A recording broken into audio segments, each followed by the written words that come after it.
Amigas y amigos, qué gusto saludarles. Soy el psicólogo César Mendoza y les doy la bienvenida a nuestra sección de los psicólogos de nuestro programa El Ojo Clínico, donde invitamos a profesionales de la salud mental para charlar de temas que pueden ser de nuestro interés. Los invito a que se pongan en contacto comentando este video, nos ayuden a compartirlo para que de esta manera la salud mental esté al alcance de todos. Hoy me encuentro con mi colega, el psicólogo Luis Ernesto Franco Vallejo, miembro del Colegio de Psicólogos de Michoacán, con quien vamos a platicar del tema de la ética en el ejercicio profesional de la psicología.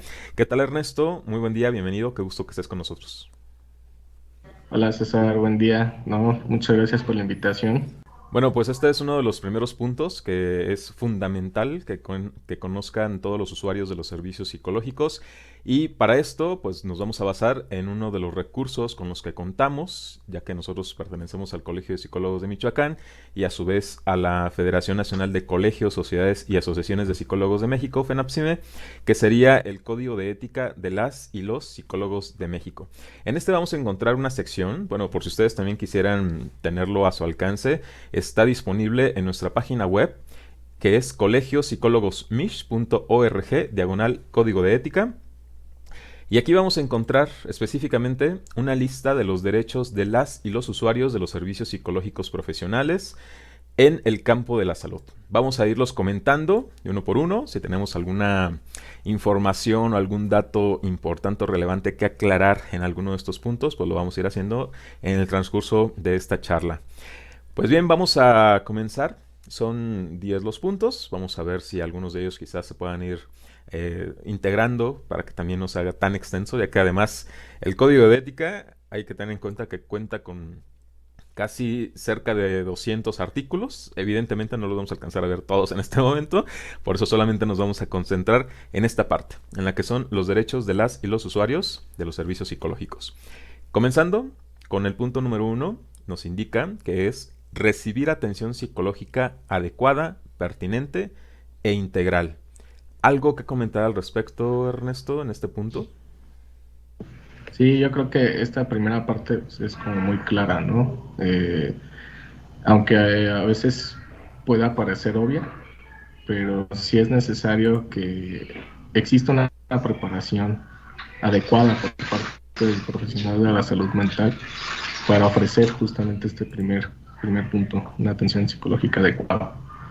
Porque, pues bueno, sabemos que hay infinidad de corrientes, de orientaciones, pero hay por ahí algunas pseudos escuelas que no ofrecen realmente una preparación adecuada y eso pues, termina perjudicando principalmente al paciente, al usuario o al cliente. Consideraría pertinente agregar también algunos casos en donde además se pudiera requerir, pensando en esta cuestión de la integralidad, la intervención de algún profesional de la medicina o de la psiquiatría quizás, o de algunos otros, ¿no? Que también Sí, podrían estar implicados en algunos trastornos. sí, también muy importante siempre descartar la cuestión orgánica, ¿no? La cuestión orgánica, no podemos meternos en áreas que no nos pertenecen, ¿no? Entonces, si es pertinente primero revisar, hacer estudios para descartar algún padecimiento orgánico que eso impacte en la salud mental del paciente, pues es necesario y obligado a hacerlo. De hecho, yo podría agregar ahí, es obligado a hacerlo por parte del psicólogo. Así es, el punto número 2 nos indica que debe recibir atención psicológica en caso de emergencia. Sí, esta parte también es sumamente delicada. En- yo lo he escuchado más en el CI5, eh, la atención en caso de emergencia, que acude profesional de la salud mental, ya sea en un siniestro o algo que requiera por ahí, y no necesariamente que lo solicite la persona, sino que, como dice este segundo apartado, es necesario que lo reciban, ¿no? Tenemos algunos casos en donde por circunstancias particulares, como puede ser el riesgo suicida, en donde posiblemente la persona se encuentre bajo la influencia de alguna sustancia adictiva o de alcohol, o simplemente por la condición alterada en la perspectiva mental, ¿no? y emocional, pues posiblemente la persona no pueda estar como muy consciente de lo que está haciendo, y entonces pues se requiere, además de una atención médica inmediata, pues una atención posterior psicológica. Los trastornos alimenticios, principalmente la anorexia, ¿no? Que luego tienen ahí ya casi al filo de la muerte de la persona y obviamente por razones, cuestiones psíquicas, pues no se da cuenta de su enfermedad, de su padecimiento, pero que está en riesgo. Aquí creo que también sería muy importante mencionar que cuando quizás no haya un servicio tan inmediato que nosotros podamos considerar por parte de algún profesionista, podemos llamar también al 911. En este momento, en la actualidad, también están habilitados para poder atender cuestiones de emergencia de nivel psicológico para que también lo tengan en cuenta. El punto número 3 es recibir un trato digno y respetuoso. ¿Este punto a qué se referirá, Ernesto? Pues yo creo principalmente en la parte que nos enseñan mucho de no juzgar, de no ponernos en nuestras experiencias y a partir de eso comentarle al paciente, ¿no? Sino tener esta atención libre de prejuicios, sin estar etiquetando a la persona, al usuario, al paciente, y escucharlo, pues bueno, con el término, ¿no? De empatía, ser empáticos con ellos y darnos cuenta que la persona sufre y bajo ese sufrimiento tratar de encauzar la terapia, la sesión, a algo positivo principalmente para el paciente y no para lo que nosotros desde la perspectiva personal creamos que sea mejor, ¿no? Fuera del ámbito profesional. También en este caso, pues algunos puntos esenciales que pudieran ser quizás mínimos para algunas personas, pero desde la forma en cómo nos dirigimos a ellas, ¿no? Por su nombre, o si le hablamos de tú, si le hablamos de usted, si le llamamos, no sé, de alguna forma como la persona preferiría que le llamen, ¿no? Incluso también como en la actualidad ahora que hablamos de derechos que tienen que ver con la identidad. Creo que también son Claro, puntos, ¿no? Que sí. sería importante tener en cuenta en este caso. Sí, claro, sí. Bueno, yo usualmente lo que hago en mi práctica es si el paciente decide hablar de usted, pues dejarlo. Si decide hablarme de tú, pues dejarlo, ¿no? Inclusive soy como muy claro en una parte cuando yo tú puedes expresarte libremente, no me vas a ofender si en algún momento dices una que otra grosería, no hay ningún problema porque este es tu espacio. Principalmente hacerles saber que es un espacio donde pueden sentirse tranquilos, con confianza, protegidos, que son puntos que a lo mejor más adelante se tocan en estos días, pero la cuestión de la confidencialidad. Así es, precisamente otro de los puntos es este que estás mencionando, que debe de tener la seguridad del manejo confidencial de toda la información que se trabaja en el proceso de atención durante y posterior al mismo proceso. Ahora, aquí digamos que también habría que aclarar, porque es una de las cuestiones que luego de pronto ya las personas llegan con esta noción de que todo lo que se hable en terapia y durante la sesión pues va a ser absolutamente privado. Pero ¿siempre es esta situación? ¿O en qué casos es posible que esto se llegue a romper? Sí, hay aspectos como muy específicos cuando tenemos conocimiento de que el paciente puede estar en peligro, ya sea por estas ideaciones suicidas que mencionabas hace un momento, o que pueda poner en riesgo a un segundo o un tercero. También hay situaciones ya legales en donde se requiere de un servicio de peritaje, entonces la solicitud viene de otro organismo y por cuestiones éticas pues, se debe de cuidar, ser muy puntuales en la información que se va a realizar, pero que sí se puede otorgar cierta información para la decisión del juez. Y esto nos conduce a otro de los puntos también de este derecho o de estos derechos, que es el poder otorgar o no su consentimiento debidamente informado por escrito o mediante el respaldo de un tercero moralmente responsable o por prescripción profesional. Que bueno, a veces creo que ya luego cuando uno empieza a consultar con algunos de nuestros usuarios, pues de pronto no está tan claro, ¿no? El que se esté como que Sí. dando a conocer este tipo de requisito, ¿no? Que es parte del procedimiento, pero pues sí tiene una importancia muy relevante, ¿no? Sí, yo creo que aquí hay que poner mucha atención en los pacientes que son menores de edad, ¿no? Porque siempre está como esa parte, bueno, ¿y qué tanto van a saber mis papás? ¿O qué tanto les puedes decir o no les puedes decir? Y esta cuestión de otorgar o no el consentimiento, pues, habría que puntualizar. En esta población en específica de niños y adolescentes, a quién se le pide que firmen, ¿no? En este caso, la comunicación con los padres es fundamental por justamente el punto que mencionas, que son menores de edad y finalmente en gran parte de los casos no van por su propia iniciativa o por su propia voluntad, sino más bien que los llevan casi que a la fuerza, ¿no? Y Sí, creo bajo que es eso. una de las principales luego razones por las cuales hay una mayor resistencia. ¿Tú coincidirías con esto al proceso? Sí, yo creo que muchas veces en esta idea de que el psicólogo va a arreglar al menor de edad, pues entonces eh, ponen una esperanza, los papás ponen una esperanza ahí en el consultorio y eso pues, empieza la resistencia del menor de edad, como yo no quise venir, yo no tengo ningún problema, ¿no? Y las frases muy comunes escuchadas en el consultorio, pues los que tienen problemas son mis papás, ellos son los que deberían de venir a terapia, no yo, ¿no? Entonces, sí, sí genera, es una labor para mí la clínica de adolescentes, niños y adolescentes, sumamente complicada por ese aspecto. Se juega ahí en la cuestión de la alianza terapéutica con el paciente, pero también no dejar completamente fuera a los tutores, a los padres de familia, ¿no? Entonces creo que sí es complicado y muy delicado este aspecto de la clínica infantil y adolescente. Este fenómeno sería similar al que vamos a encontrar en aquellos usuarios que acuden por una orden judicial, igualmente que no es por su voluntad, sino porque los mandan, ahora sí que de manera forzosa. ¿También encontramos ese tipo de resistencias?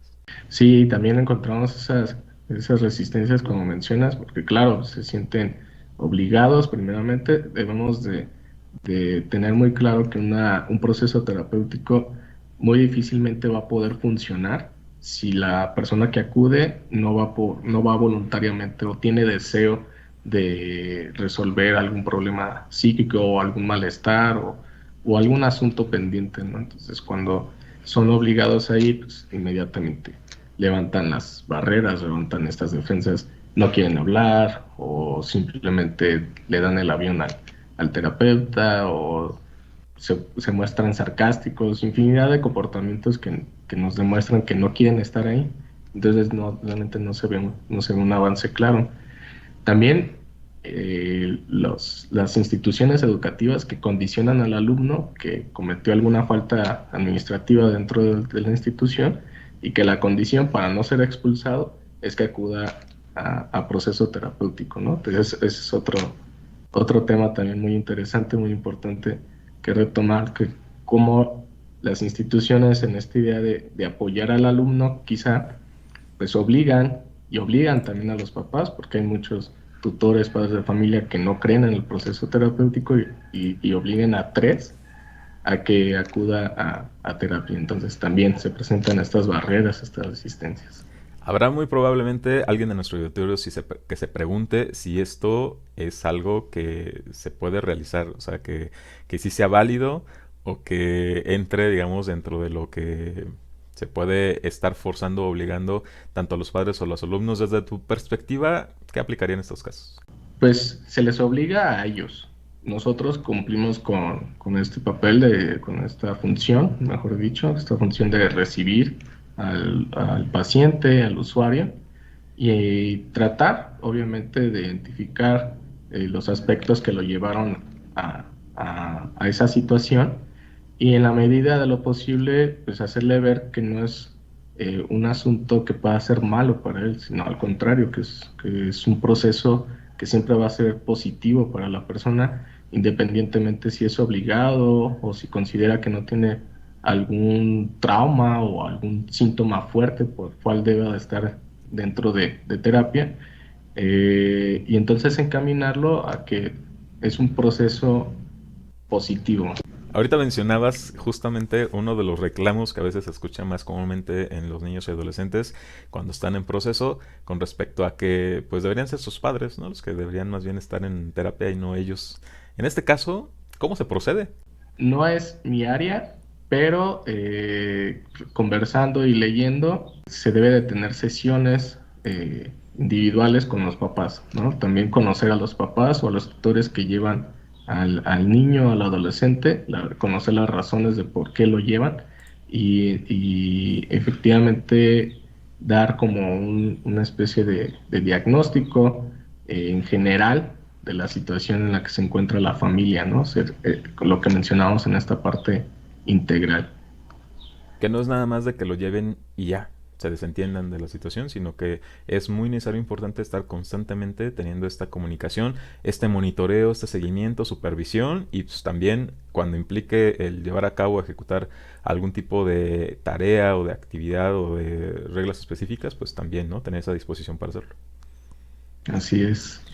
Muy bien, creo que está volviéndose muy interesante esta charla. Muchísimas gracias, Ernesto. Vamos a hacer una breve pausa y en un momento continuamos con nuestro programa.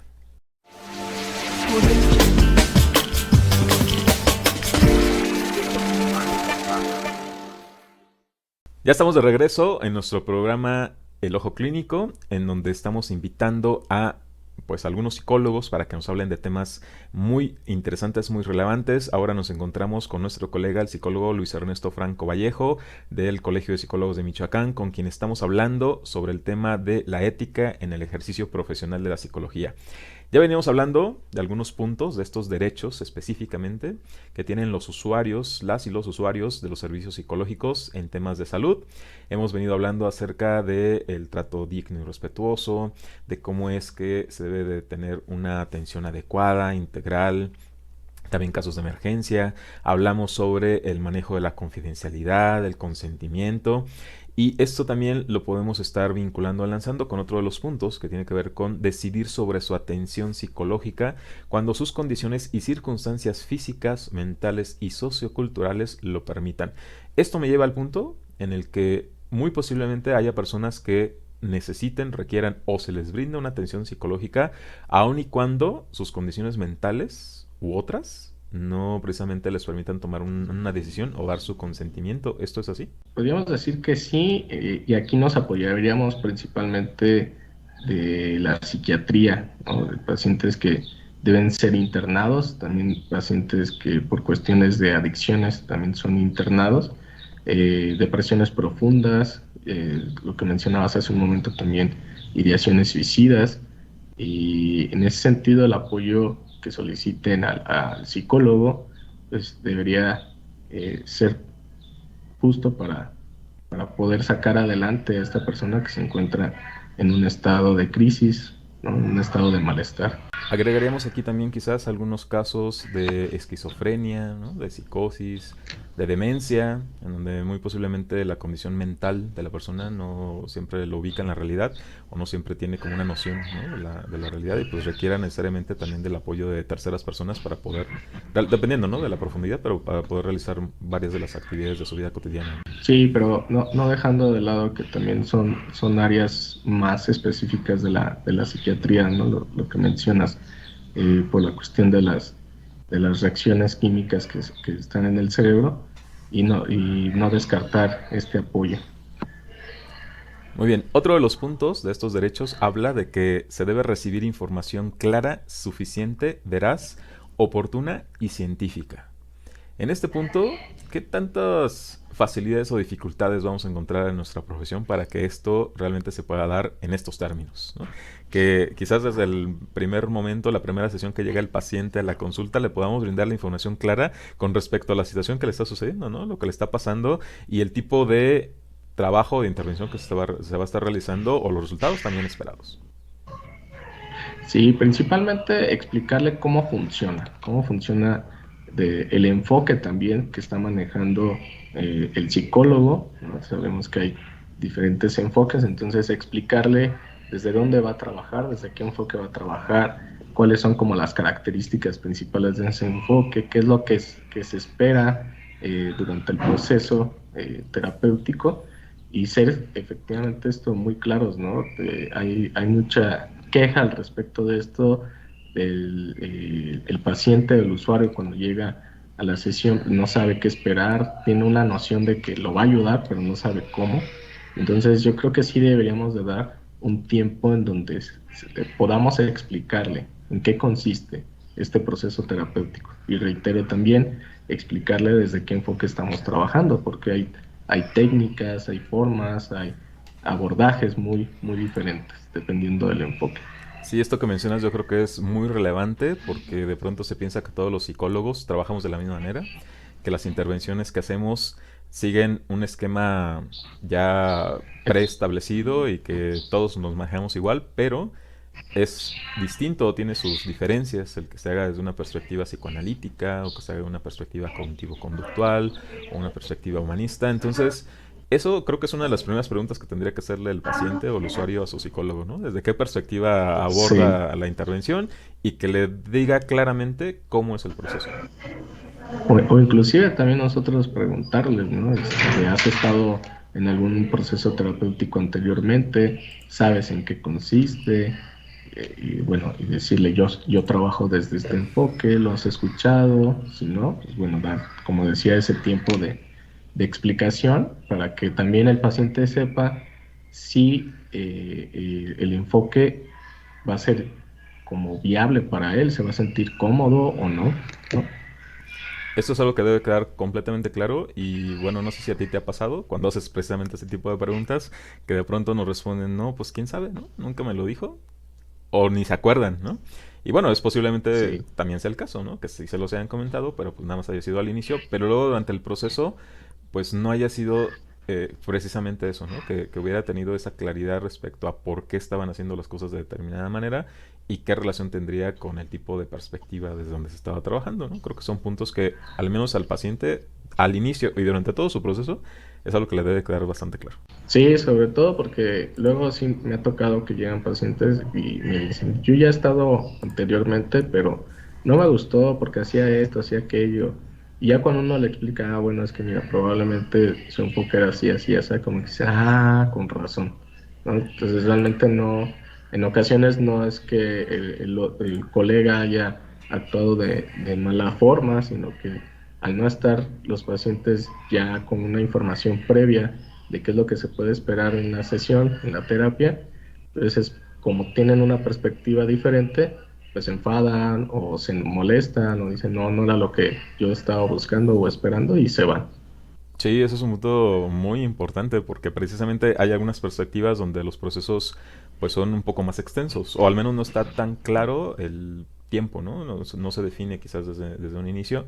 Hay otras perspectivas que sí, Sí, pero si el paciente no tiene esta información clara, pues puede suceder esto que mencionas, que pues a lo mejor se cansen o de pronto no sepan hacia dónde va, digamos, el proceso y lo puedan estar abandonando. Esa puede ser una de las razones, ¿no? Entre muchas otras que después podríamos estar sí, explorando. entre muchas otras. Claro, pero Las resistencias también.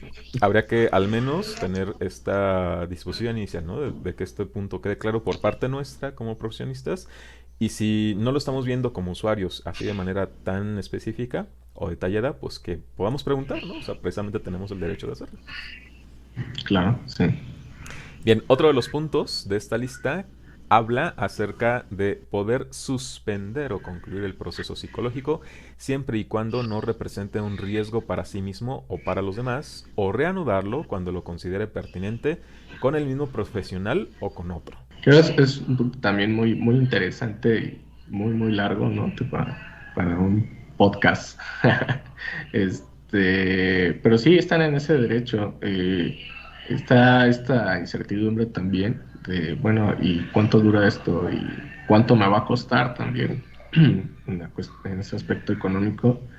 Y hay quien desde la primera sesión dice, necesito que me digas qué tengo que hacer para ya no, prácticamente ya no regresar, ¿no? Es como el mensaje que te mandan. Considero que el paciente está en todo su derecho en algún momento de decidir ya no ir a la consulta terapéutica. Hay quien sí te avisa, hay quien no. Y en la parte en los que sí avisan, eh, obviamente aquí estaríamos hablando, ¿no?, caso por caso, pero si es pertinente por parte del psicólogo mencionarle que considera que a lo mejor pudieran trabajar más cosas o respetar la decisión, pero nunca forzar a que se quede, ¿no? Nunca obligarlo o decirle, no, es que tienes muchos problemas por resolver y si tú te vas, pues te puedes hasta morir, ¿no? Si no es como el caso, ¿no? Entonces considero que ese aspecto también es muy, muy importante. Y la cuestión de retomar con el mismo o con algún otro psicólogo, creo que es también una cuestión de humana, ¿no? Bueno, voy a buscar otra opinión, como decimos, y a ver si me funciona esta vez, si me siento cómodo, o comparar, inclusive hay algunos pacientes que sí se pasan así de colega en colega con esta idea de comparar y después dicen, ok, con el primero, con el segundo y regresan, ¿no? Lo cual es completamente válido, ¿eh? Sí. Muy bien. Continuando aquí con los puntos de nuestra lista, el siguiente es contar con la seguridad de la integración debida de su información en un expediente psicológico. Este es otro punto que a veces, digo, es posible que nos lleguemos a pasar un poco por alto, sobre todo precisamente, ¿no? Cuando nos llega un paciente que ya ha estado con algunos otros colegas en otros procesos, pero pues no tiene ninguna información de lo que sea que hayan trabajado, ni nos comparte pues algo, ¿no? Que pudiera ser como una base o un punto de partida para poder continuar o para poder retomar este proceso, ¿no? Es decir, creo que en este caso, no digo, no sé si coincides tú conmigo, pero es algo que luego de pronto no es tan común que se haga, ¿no? Sí, coincido completamente contigo. Inclusive en algunas, bueno, desde el Colegio de Psicólogos, ¿no? Están estos convenios y que canalizan a una persona con alguno de nosotros. Pues está el expediente, pero no es como una entrevista formal o un expediente muy amplio. Entonces, a veces sí llegan también los pacientes cuando les pregunto, ¿me puedes comentar poquito por qué decidiste iniciar una sesión? Y ellos me responden, pues lo dije en el expediente, no sé, ¿te lo pasaron? Sí, sí, pero no tan amplio, ¿no? O también esta parte en donde por diferentes razones el psicólogo ya no puede atender al paciente, al usuario, y le recomienda a alguien, pues también el paciente va con esta idea de que, bueno, ya tienen un machote de información, ¿no? Y ya no va a empezar desde cero, pero sí está la sorpresa de que no, pues, empecemos. ¿Cómo? Ya lleva 2 años con, pues, con esta persona y me mandó contigo, como que vamos a empezar otra vez, ¿no? O así sienten ellos que es volver a empezar. Y en este caso, ¿consideras que sería ético que entre colegas, entre profesionistas, se puedan compartir estos expedientes o esta información? Es que es como dependiendo del contexto. Por ejemplo, hay asesoramientos, ¿no? O como yo los conozco, ateneos clínicos, en donde se habla de un caso en específico y con diferentes colegas para que den puntos de vista, pero no se tocan nombres o datos que puedan ser muy evidentes, ¿no? Para ubicar a la persona. Y por otra parte, lo que comentaba, si vas a canalizar a un paciente con el consentimiento del paciente, pues yo creo que ahí sí sería necesario pasar el expediente, pero al igual que tú, estoy completamente de acuerdo que eso es muy rara vez sucede, o por lo menos en mi ejercicio profesional, en los años que llevo, no me ha pasado, ¿no? No me ha pasado que me mande un colega a un paciente que ya haya atendido junto con el expediente. Pero aunque no sea este caso en el que se comparta con otro colega, aún así llevar un registro a través de este expediente, pues nos sirve a nosotros mismos para poder llevar ese seguimiento y poder estar monitoreando todos los cambios, todos los avances que está presentando nuestro paciente, nuestro usuario, y no nos suceda esto de que nos habla de algo y ya no sabemos de qué era, ¿no? Qué relación tenía con algo que nos había dicho antes, o nos habla de personas, o nos habla de situaciones que nos quedamos en blanco, ¿no? Entonces, no es, digo, aunque podemos confiar en nuestra memoria, pero pues tampoco es de que lo hagamos todo o se lo dejemos a esta capacidad. Y sí, por eso también es importante que podamos ir haciendo nuestros registros para que pues podamos llevar finalmente con nuestro propio paciente un adecuado seguimiento. Sí, sí, estoy de acuerdo, aunque eh, yo les comento a mis alumnos, ¿no? Cuando tú escuchas a una persona, esto hablando fuera del consultorio, escuchas a una persona que es importante para ti, que le tienes un cariño, un afecto, eh, y lo escuchas con atención, ¿no? Entonces puedes recordar, quizá como dices, no, no. punto y coma de lo que dijo, pero puedes recordar muy bien qué fue lo que te platicó, cómo se sintió. Considero que mucho de eso nos pasa a nosotros, los psicólogos en el consultorio. Nos interesa a nuestro paciente, nos interesa que esté bien. Y entonces basta con un discurso al inicio para que toda la cascada de información nos caiga en la cabeza. Pero por supuesto estoy de acuerdo en que por lo menos un colega que vaya a recién, que vaya iniciando, perdón, que vaya iniciando su ejercicio profesional, pues sí tenga la prudencia de estar registrando las sesiones y también la prudencia importante de estarse asesorando, ¿no? No iniciar completamente solo, ¿no? Tener a alguien ya más experimentado que le pueda orientar en los casos que puedan presentarse en su consultorio. Aunque incluso pueda estar supervisando también los casos que está siguiendo. Ahorita mencionas algo Así que yo es. creo que puede resultar controversial también desde cada perspectiva, enfoque del que podamos estar hablando, porque mencionabas que cuando se trata o se atiende a otra persona con cariño y afecto, pues se puede estar recuperando mucha de esta información. Ahora, es parte de la labor Claro. del psicólogo tratar al paciente desde esta condición. Me gustaría que esto lo pudiéramos dejar así como para otro momento, pero que Muy bien. nuestro auditorio pueda comentarlo. Tanto los que son Sí. colegas, profesionistas, como lo que es el público en general, que nos puedan decir, ¿ustedes consideran que esto sería como también algo que entra dentro de lo que esperamos por parte de un profesional o por otra parte de la manera en como nosotros nos implica desempeñar nuestra función?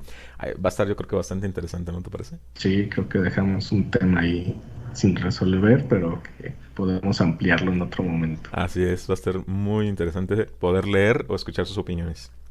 Ya para finalizar, tenemos un último punto que es el de obtener atención y respuesta suficiente, clara, veraz y oportuna cuando se inconforme por los servicios psicológicos recibidos. En este caso, pues a quién le dirigimos nuestras inconformidades o nuestras quejas. Sí, creo que también ese es un asunto que queda pendiente en general, ¿no? Bueno, nosotros pues, estamos colegiados, obviamente el paciente, eh, inclusive hasta invitarlo, ¿no? Que si considera que un colega que está dentro de nuestro colegio o uno mismo, para no aventar la piedra y esconder la mano, porque no estamos exentos de que no se sientan a gusto, de que consideren que algo no estuvo bien, que se abusó, no sé, en algún aspecto de ellos, pues comentarlo en el colegio de psicólogos, creo hay un procedimiento, se relatan los hechos, el colegio lo analiza, se checa con el colega y bueno, hay un proceso, ¿no? Pero fuera de los que no están dentro de un colegio, sí es muy difícil. Creo que también ese es otro tema muy interesante y muy controversial. La mala praxis, ¿no? O lo que pudieran considerar los usuarios, los pacientes como mala praxis, porque hay una cuestión muy subjetiva en ese tema. Este es uno de los puntos por los cuales reiteramos esta condición en la que, entre otras cosas, nos fijemos que nuestro psicólogo o nuestra psicóloga esté colegiado, porque muy probablemente podemos tener la garantía de que hay algún mecanismo o algún procedimiento precisamente para poder darle cauce a este tipo de controversias, quejas o situaciones sobre la práctica profesional de la psicología. Particularmente en nuestro colegio contamos con una comisión de honor, los cuales se encargan de vigilar precisamente y darle seguimiento a todo este tipo de casos. Si ustedes tienen cualquier duda o cualquier pregunta con respecto a este punto, pues pueden comunicarse al 44 32 43 78 65, en donde pues con todo gusto les ofrecemos información al respecto relativa a nuestro colegio y a los colegas que están afiliados. Ahora, también aquí habría que mencionar que al menos en nuestro estado, desconozco si en otros estados existe la misma caso, ¿no? La misma situación, pero tenemos una coordinación o una dirección de profesiones, quienes se supone que dan seguimiento a esta tarea, ¿no? Esta labor de estar supervisando. Ahora, yo me acabo de meter a la página para ver si efectivamente podemos encontrar información. Hay una sección en donde se supone que hay un trámite que se hace directamente, pero desafortunadamente la página no enlaza a ningún otro sitio. Entonces, Pues bueno, esas son el tipo de cosas que vamos a encontrar y a las que precisamente hay problemas o dificultades para poder dar seguimiento. De ahí la importancia, reiteramos, de que preferentemente los psicólogos o psicólogas que elijamos, pues también podamos confirmar que pertenecen a un colegio, que están afiliados, porque al menos a través de ese mecanismo, pues podemos dar seguimiento en caso de que sucediera algo como esto. Claro, hay un respaldo. Así es, bueno, con esto vamos a entonces a dar por finalizada esta primera parte.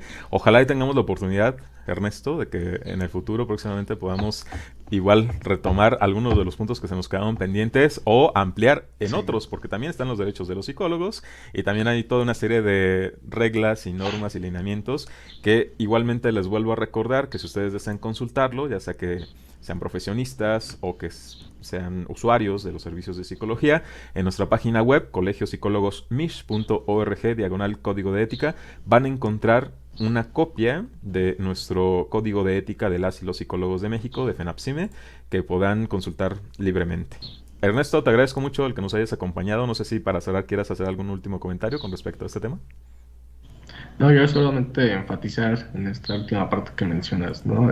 Investigar las credenciales del profesional de la salud, porque la verdad es que sí hay mucho farsante, y así lo voy a decir con toda la extensión de la palabra. Son farsantes que prometen una cura que realmente no tienen ni idea de qué se trata el proceso terapéutico, ni mucho menos de la ética de un psicólogo. Entonces, que sean muy cuidadosos, que investiguen las credenciales de quien piensan acudir a terapia. Ernesto, te agradezco mucho que nos hayas acompañado en su programa. Muchísimas gracias. A ti, César, que estés muy bien, y gracias a todos. Pues bien, amigas y amigos, les agradezco que nos hayan acompañado en este programa de la serie de los psicólogos. Los invito a que sigan estando al pendiente de nuestras transmisiones, que comenten este video y que nos ayuden a compartirlo para lograr nuestro objetivo de que la salud mental esté al alcance de todos. Soy el psicólogo César Mendoza y espero que sigan pasando un excelente día y recuerden que si desean salud física, mental y emocional con un psicólogo deben consultar. Muchísimas gracias y hasta luego.